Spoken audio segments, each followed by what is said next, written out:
एक बार क्या होता है कि एक व्यक्ति ना आज कुछ और करता है, 15 दिन के बाद कुछ और करता है, 1.5 महीना 2 महीने कुछ किया, फिर कुछ और कंपनी, फिर कहीं और जॉब, कहीं और काम। तो ऐसे उसके घर वाले परेशान हो। माता पिता ने कुछ सोचा यार पूरी जिंदगी इस तरह से ही करता रहेगा, टिक के काम नहीं कर पाएगा तो ये ना पैसा बना पाएगा, ना ये नाम बना पाएगा, ना ये इज्जत बना पाएगा। उनको पता चला शहर में ना एक बहुत बड़े संत आए हैं, तो वो बड़ा अच्छा ज्ञान देते हैं। माता पिता अपने उस बच्चे को उस संत के पास लेके गए, उन्होंने सारी बात बताई। संत ने बोला कोई बात नहीं। संत उस बच्चे को अपने बगीचे में लेके गए और बोला बेटा तू एक काम कर, तुझे कौन सा फल पसंद है? बोले आम। बोले एक काम कर, वो बोरे में ना बहुत सारी गुठलियां आम की पड़ी हुई हैं, उठा।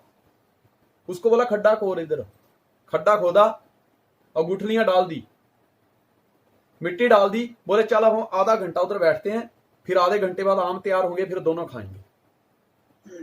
वो बंदा सोचता है यार कमाल का है, इस संत का तो बड़ा नाम है, इसको संत को मानते क्यों है लोग, ये तो मुझे पागल लगता है। जी सर। आधा घंटा हुआ, संत ने बोला बेटा राजू जा देख के आ कि आम लगे। बोले संत जी पर अब क्या करे, जाना पड़ा।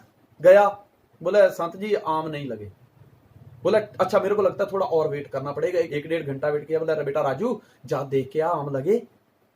वो फिर आया, बोले गुरुजी आम तो नहीं लगे। बोले अब मेरे को लगता है ना ये गुठली ही खराब है, दूसरी गुठलियां निकाल। दूसरी निकाली, दूसरी जगह उनको वीजा गया। फिर बोला 1 घंटा वेट करो। बोले पहले राजू जा देख के आ आम लगे। राजू फिर गया, बोले गुरुजी नहीं लगे। बोले 1 घंटा वेट करते हैं। 1 घंटा वेट किया, फिर बोला बेटा राजू देख के आ आम लगे। बोले नहीं लगे। राजू बोलता है गुरुजी आपको कैसे मानते हैं लोग, आपको क्यों इतना मानते हैं लोग, आपकी तो लगता है बुद्धि सटक गई है। बोले क्यों? बोले यार कोई भी पेड़ को पैदा करने में टाइम लगता है, अभी तो उस बीज में से, उस गुठली में से पहले अंकुर निकलेगा, फिर पेड़ बनेगा, फिर 2-3-4 साल वेट करना पड़ेगा, उसके बाद फल आएंगे। बोले बेटा, बोले राजू मैं तुझे यही तो समझाना चाहता हूं, तू हर 15 दिन, महीने में, 2 महीने में कोई ना कोई कंपनी चेंज करता रहता है। बेटा तेरा फेवरेट फल क्या है? बोले आम। तो याद रखना आम के पेड़ को उगने में 4 साल का टाइम लगता है, उसके बाद भी कोई गारंटी नहीं फल आए। फल आएगा तो मौसम के हिसाब से ही आएगा। आज अगर हमने प्लान किए हैं, आज नहीं तो कल रिजल्ट आएगा। कामयाब होने के लिए लगता क्या है? पैशन लगता है। कामयाब होने के लिए परफेक्शन लगती है और पेशेंस लगता है। अगर हम जुनूनी हैं, बड़ा जुनून है, 5 प्लान 7 प्लान रोज करते जा रहे हैं, पैशन से क्या होगा? परफेक्शन आएगी। लेकिन अगर हमारे पास पैशन और परफेक्शन है लेकिन हमारे पास पेशेंस नहीं है तो हम कामयाब नहीं हो सकते। ठीक है ना? कि आप कितने भी अच्छे प्लानर हैं। देखो मैं आपको एक रियल घटना बताता हूं। मैं 19 सितंबर 1994 को गुजरात में आया था। करीब 1:30 बजे का टाइम, जम्मू तवी में मैं उतरा। अकेला आया था मैं। मुझे एक एड्रेस दिया गया था, मैं उस एड्रेस पे पहुंचा। भूख लगी थी तो मेरे को वो सेठ ने बोला कि संजय नीचे ना महाराज करके होटल है, महाराज, उसके पास चला जा, खाना खा ले। मैं वहां गया तो उसने बोला कि सू खाओ छो, सू जमो छो। अब भाषा सू ना जमो मेरे तो कभी पल्ले ही नहीं पड़ रही है। आपको पल्ले पड़ रही? नहीं, ऐसे मेरे को भी नहीं पड़ी थी, ऐसे मेरे को भी नहीं पड़ी थी। तो मैंने उसको इशारा किया, मैं कहा खाना खाना है। अच्छा हिंदी वाला छो? मैं हिंदी जानते हो? हाँ हिंदी जानता। उसने पूछा क्या खाओगे? मैं कहा एक काम कर, 2 रोटी लिया और दाल लिया। अब जैसी वो 2 रोटी दाल आई तो 2 रोटी मैदे जैसी नजर आए, पूरा मैदा लगे और दाल में मीठा डाला हुआ। अरे यार आप मानोगे नहीं, मुंह तो मीठा हो गया लेकिन मन कड़वा हो गया कि यार इधर अपनी दाल नहीं गलेगी, संजय धीमान वापस जाना पड़ेगा। वो पहले दिन का ही खाना, और ये खाना खा के ही मैंने एक मन में पिक्चर बना ली कि यहां संजय धीमान तेरी दाल नहीं गलेगी, वापस जाना पड़ेगा। दोस्त अगर मैं उसी टाइम पेशेंस नहीं रखता और वापस जाने का निर्णय ले लेता तो आज क्या गुजरात में संजय धीमान का बंगला होता?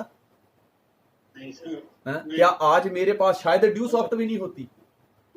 लेकिन मैंने पेशेंस रखा। आज वही मीठी दाल बहुत अच्छी लगती है हमको। जब पहली बार जब हम जिम में जाते हैं तो बड़ा दर्द होता है कि नहीं होता है? जब हम एक्सरसाइज करते हैं तो बड़ा दर्द होता है। 90% लोग जिम में ज्वाइन होते हैं जिम वाले को अमीर बनाने के लिए। वो ज्वाइन करते हैं, 2-4-10 दिन जाते हैं, जब उसका वो मसल का दर्द शुरू होता है वो जिम जाना बंद कर देते हैं।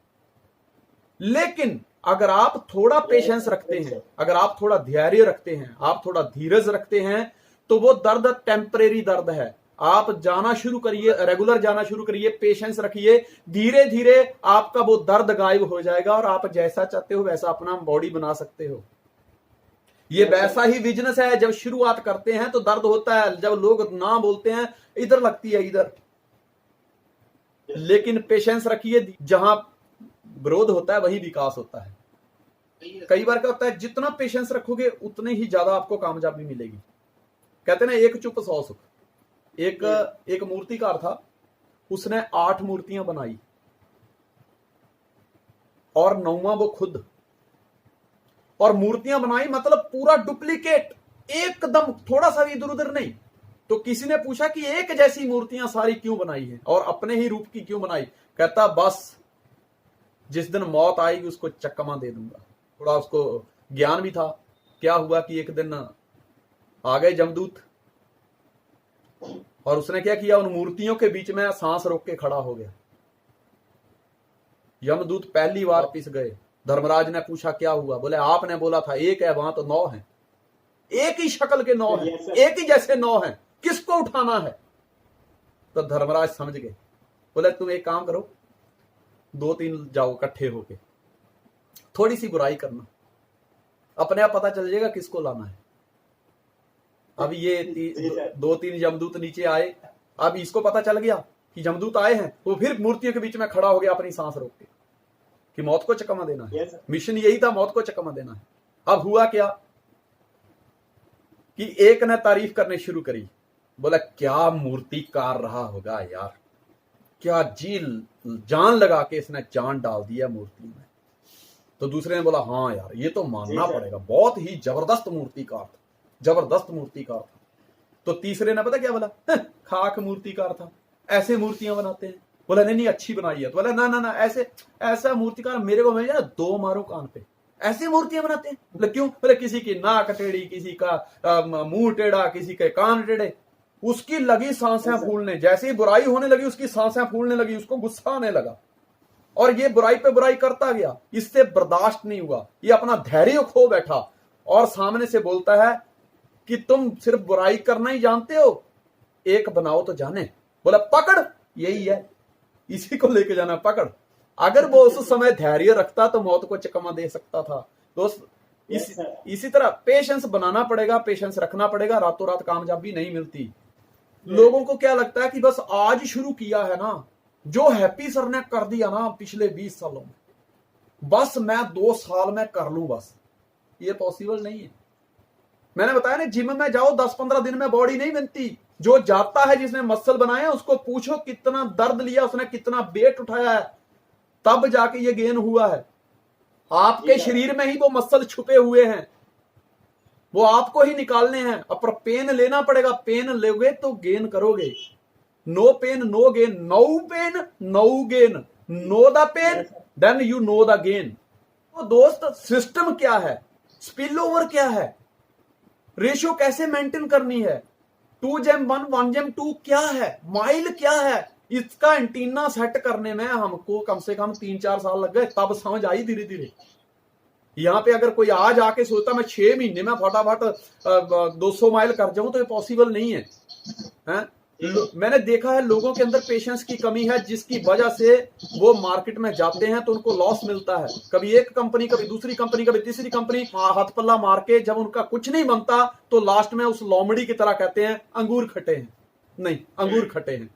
आपको क्या अपना नजरिया सेट करने की जरूरत है। दोस्तों 1987 में रामायण आई थी, तो आप लोग जो अभी उसके बाद पैदा हुए उनको नहीं पता, लेकिन हमें पता है। हमारे गांव में टीवी नहीं होता था, दूर एक घर में टीवी होता था, हमारे घर में टीवी नहीं था, रेडियो भी नहीं था। तो हम टीवी देखने जाते थे तो होता क्या था कि हिमाचल का एरिया है, रात को तूफान चलते थे तो पहले एंटीना आता था, एंटीना, तो एंटीना हिल जाता था।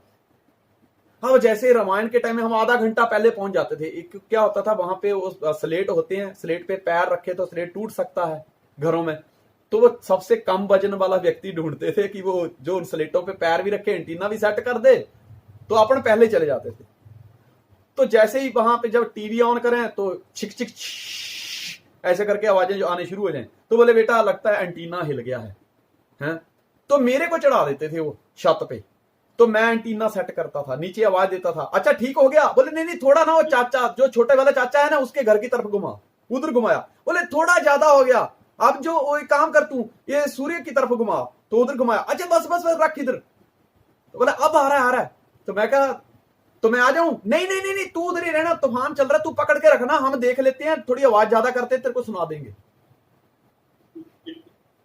दोस्तों, जिस तरह से वो रात को जब हवा चलती थी एंटीना हिल जाता था तो पिक्चर सही नहीं आती थी, तो उसको सेट करना पड़ता था। इसी तरह से इस सिस्टम में कम से कम 1.5 से 2 साल तक जब नेगेटिव हवाएं चलती हैं, नए आदमी जब आते हैं उनको नेगेटिव हवाएं मिलती हैं, तो उनका एंटीना हिल जाता है। 1.5 से 2 साल तो इस सिस्टम में एंटीना सेट करने में लग जाते हैं। यहां पे आके अगर आप सोचते हो मैं 1 साल में आके करोड़पति बन जाऊंगा, तो it is not possible. Time लगता है, एंटीना सेट होने में टाइम लगेगा।